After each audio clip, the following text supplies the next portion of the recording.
Welcome to the Startup Funding Espresso. I'm Hall T. Martin, where we talk about how to raise funding and invest in startups and the time it takes to drink an espresso.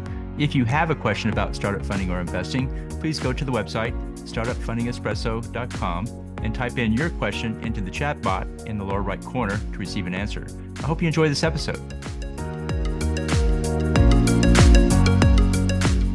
Hello, this is Hall T. Martin with the Startup Funding Espresso, your daily shot of startup funding and investing. Once you start down the path of commercialization, there are some key steps to accomplish. Determine patent strategy. There are several ways to protect intellectual property, including patents, trade secrets, trademarks, and more. Review each option for your technology. Gain a freedom to operate opinion. This involves a patent attorney running a search on prior art to determine whether or not you can win a patent if filed.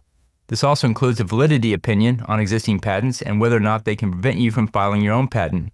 Consider product design. This includes designing a product that solves the customer's problem by developing a technology solution that is manufacturable at a reasonable cost.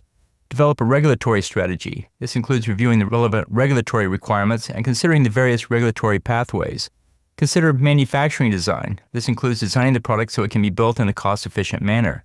Focus on usability. This includes user interfaces and connectivity to other products so it's easy to use.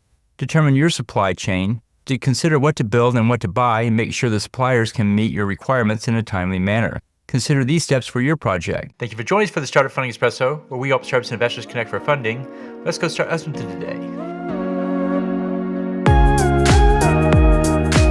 Hall T. Martin is the director of Investor Connect, which is a 501c3 nonprofit dedicated to the education of investors for early-stage funding. All opinions expressed by Hall and podcast guests are solely their own opinions and do not reflect the opinion of Investor Connect. This podcast is for informational purposes only and should not be relied upon as a basis for investment decisions.